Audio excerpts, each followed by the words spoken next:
দেখো আমি অনেক কষ্ট করে বাবাকে ম্যানেজ করছি, তুমি যেভাবেই হোক বাবার সাথে ইমিডিয়েটলি দেখা করো। আচ্ছা আমি কিছুদিন পর দেখা করি, আমাকে একটু ভাবতে দাও। আর কত ভাববা তুমি? তুমি চাওটা কি ঈশান, আমি মরে যাই? ঠিক আছে, তোমার ভাবতে হবে না।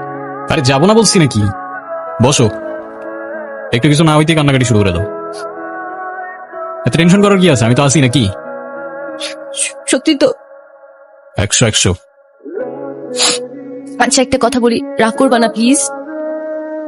বলো, রাগ করবো কেন? তুমি বাবার সাথে কথা বলার সময় মাথা একটু ঠান্ডা রাখো। আচ্ছা ঠিক আছে, কবে যাইতে হবে সেটা বলো। আচ্ছা বাবার সাথে কথা বলে জানাবো কেমন? আজকে উঠি, এমনিতেই বাসা অনেক ঝামেলা চলতেছে। আচ্ছা ঠিক আছে, সাবধানে যাও। ওকে। রিক্সা। কি করো তুমি? আমি এলএলবি তে লাস্ট ইয়ারে আছি। ও স্টুডেন্ট। তোমার উদ্দেশ্যটা কিন্তু আমি বুঝতে পারছি। জি স্যার। তোমাদের মতো ছেলেরা কেন আমাদের মতো বিজনেসম্যানের মেয়েকে টার্গেট করে, কিসের লোভে, সেটা আমার খুব ভালো করে জানা আছে। বাবা কি বলছো এসব? তুমি চুপ করো, আমি কথা বলছি। তোমার ফ্যামিলিতে আর কে কে আছেন? বাবা মা দুজনেই আছেন, কিন্তু ফ্যামিলি বলতে আমি একা। তার মানে আমি তো ঠিক বুঝলাম না। তারা আমার সাথে থাকে না, সেপারেটেড। ও বুঝতে পারছি। তা প্রবলেমটা কার ভেতরে? বাবা মাকে ছেড়ে চলে গেছেন নাকি মা বাবাকে? আপনি ঠিক কি মিন করতে চাচ্ছেন আমি ঠিক বুঝলাম না স্যার। আই মিন ক্যারেক্টারের প্রবলেমটা কার ভেতরে ছিল, তোমার বাবার না মার? আরে সমস্যা তো আপনার ক্যারেক্টারে। You don't even know the basic manners. কিভাবে কারোর সাথে কথা বলতে হয় সেই ভদ্রতাটাও শেখেন নাই আপনি। আমাকে আসছে আমার বাবা মা নিয়ে কথা বলতে। আর হোয়াট ইউ মিন ভাই, তোমার মতো ছেলে? হ্যাঁ, কি টার্গেট করছি আমি? আপনার টাকা? অবভিয়াসলি, তা নয় তো কি। আপনার হয়তো আমার ব্যাকগ্রাউন্ড সম্পর্কে ধারণা নেই স্যার। আপনাদের মতো সো কল্ড বিজনেসম্যান আমার বাবার অফিসের লাইন দিয়ে দাঁড়িয়ে থাকে। আমি এখানে আসছি শুধুমাত্র ওকে ভালোবাসি বলে, সেকেন্ড কোনো উদ্দেশ্য সমান নাই। তুমি তো একটা বেয়াদব। তোমার ক্যারেক্টার সম্পর্কে আমি খুব ভালো করে জানি। তুমি রাস্তাঘাটে মাস্তানি করো, আর তুমি কি করে ভাবলে যে তোমার মতো একটা স্কাউন্ডারের হাতে আমার মেয়েকে তুলে দেবো? তো আপনার মেয়েরে কে বলছে আমার হাতে তুলে দিতে? আমি বলছি? বাসায় ডেকে আনছেন অপমান করতে। আপনার বাবা মাই তো আপনাকে ভদ্রতাটা শেখাইতে পারে নাই। আপনি আসছেন আমায় জাজ করতে। বেরিয়ে যাও, এই মুহূর্তে আমার বাড়ি থেকে বেরিয়ে যাও। Get out! আপনি যদি মনে করেন আপনি চিৎকার করে আমাকে দমায় রাখতে পারবেন, then I can make more noise. Ishaan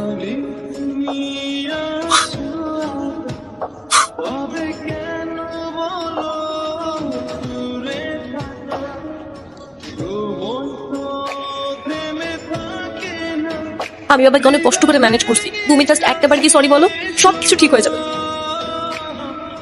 আমি কেন সরি বলবো? উল্টো তোমার বাবাকে বলো আমাকে এসে সরি বলতে। ঈশান ফল্ট তোমারও ছিল, তুমি বাবার সাথে শাউট করছো। আর একটা সরি বলে যদি সবকিছু ঠিক হয়ে যায়, কেন সরি বলবা না? কারণ আমি সরি বলি না। আর বলবো না বলছি তো বলবো না, ব্যাস। তোমার ইগোর জন্য না তোমাকে কিছু বলতে আমি ভয় পাই। সেদিন তুষার সাথে যা করছো, তারপর থেকে তোমাকে কোনো কিছু বলার সাহস পর্যন্ত আমি পাই না। এরকম চলতে থাকতে দেখবে একদিন আমি চলে যাবো। তো যাও না, তোমাদের আর কেউ আটকে রাখে নাই। রাখছি, আমি আটকে রাখছি। ঈশান প্লিজ একটু বোঝার চেষ্টা করো, তুমি বাবার কাছে গিয়ে একটাবার সরি বললে সব ঠিক হয়ে যাবে। আরে আমি সরি বলবো না ভাই, বলবো না আমি সরি। এটা কি তোমার শেষ ডিসিশন? এখন কি তোমার পেন আর পেপারে সাইন করে বলতে হবে নাকি? ঈশান আমি যদি আজকে এখান থেকে চলে যাই, হয়তো আর কোনোদিন ফিরে আসবো না। আবে তো যাও না, কে আসতে বলছো তোমাকে? যাও।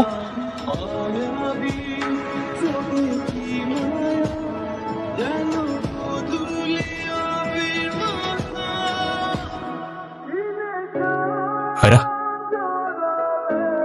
নানু ভাইকে সরি বলো। আই ডোন্ট সে সরি, আমি সরি বলবো না। আয়রা সরি বলো। আমি কি করলাম? আমি কেন সরি বলবো? কখনো কখনো আমাদের ভুল না থাকলেও সরি বলতে হয়। বেসিক্যালি ওর কোনো দোষ নেই। ওকে মার্কশিটের সিগনেচারটা আমিই করে দিয়েছিলাম, আর ওকে আজ স্কুল বাঙ্ক করতে দেওয়াটাও আমার ঠিক হয় নাই। তো ওর হয়ে আমি ক্ষমা চেয়ে নিচ্ছি। I am sorry.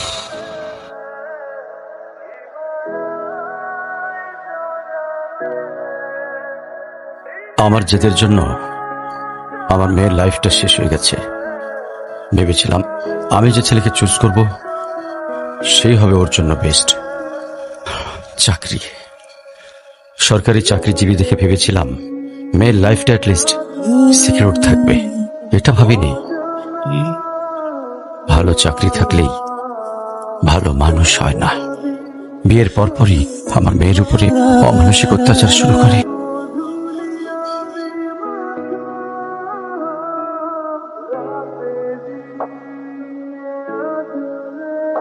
তারপর পরই আমি আমার মেয়েকে আমার বাড়িতে নিয়ে চলে আসি।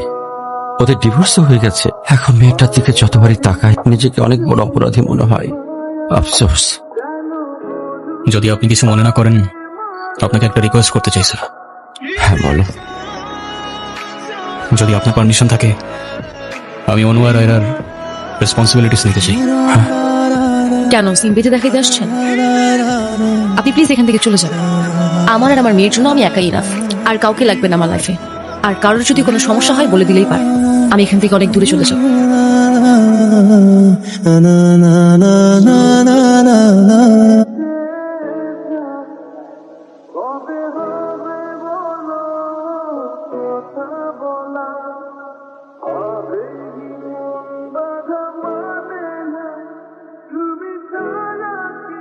আজকে স্কুলে কেমন পড়াশোনা করলা বাবা? ভালো। টিফিন সবগুলা খাইছিলা? সব শেষ করছে তো? ঈশান, কেমন আছো তুমি? তোমাকে যে কত খুঁজছি আমি। তাই কেন আসেন এখানে বারবার? আপনাকে নাচতে নিষেধ করছি? প্লিজ চলে যান তো, আমাদেরকে একটু শান্তিতে থাকতে দেন। এই কখন আসলে তোমরা? ভালো আছো? না, বেলুন গুলো কেমন হয়েছে ঠিক করো। আয়রা চলো, কেক কাটার জন্য সবাই ওয়েট করতেছে। ঈশান কোথায়? ঈশানকে দিয়ে কি করবা তুমি? ও আসবে না। ঈশান না আসলে আমি বার্থডে করব না। চলো বাবা, সবাই অনেকক্ষণ ধরে ওয়েট করতেছে, আসো। আমি যাব না। তোমাকে উঠতে বলছি না? আমি যাব না, যাব না, যাব না। নেক্সট টাইম আমার সাথে শর্ট করে কথা বলবা না, মনে থাকে যেন।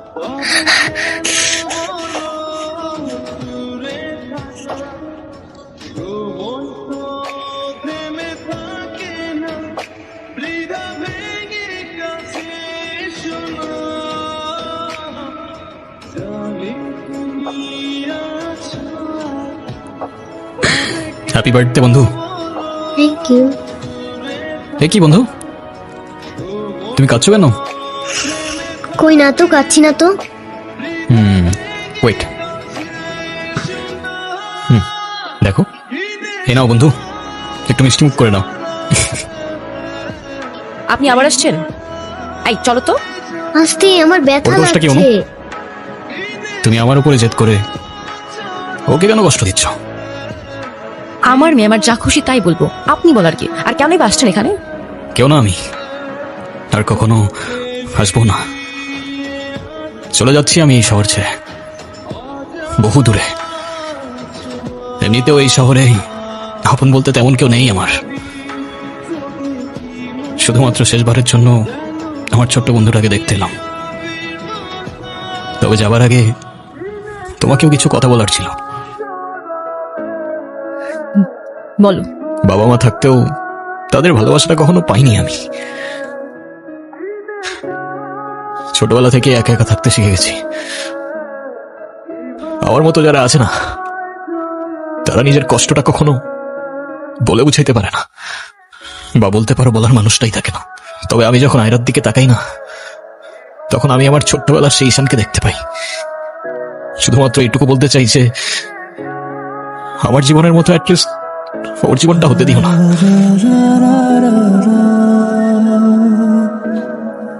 আমার উপরে থাকা অভিমানগুলোর জন্য তুমি ওকে কষ্ট দিও না।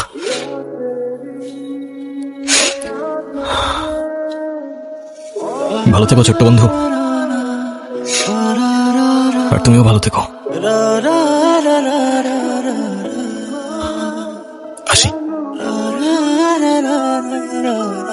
আমি ঈশানের কাছে যাব, আমার হাত ছাড়ো।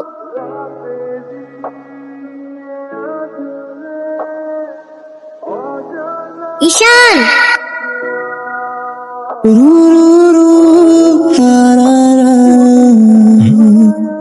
কি? ঈশান তুমি যেও না প্লিজ। যেতে তো হবেই, বলো। কেন যেতে হবে? প্লিজ থাকো না। থেকে আর কি করবো বলো? এই শহরে তো আপন কেউ নেই আমার।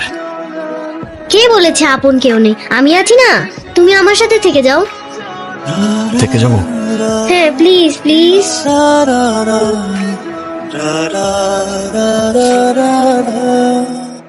ওকে বন্ধু, থেকে গেলাম। সত্যি? সত্যি। Pinky promise? Pinky promise. Happy to you dear Ayra.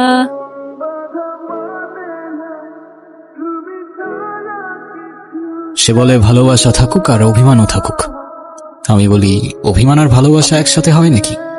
সে বলে হবে না কেন বলো, হয় সবই হয়, অভিমানে লুকোনো সব ভালোবাসাই রয়।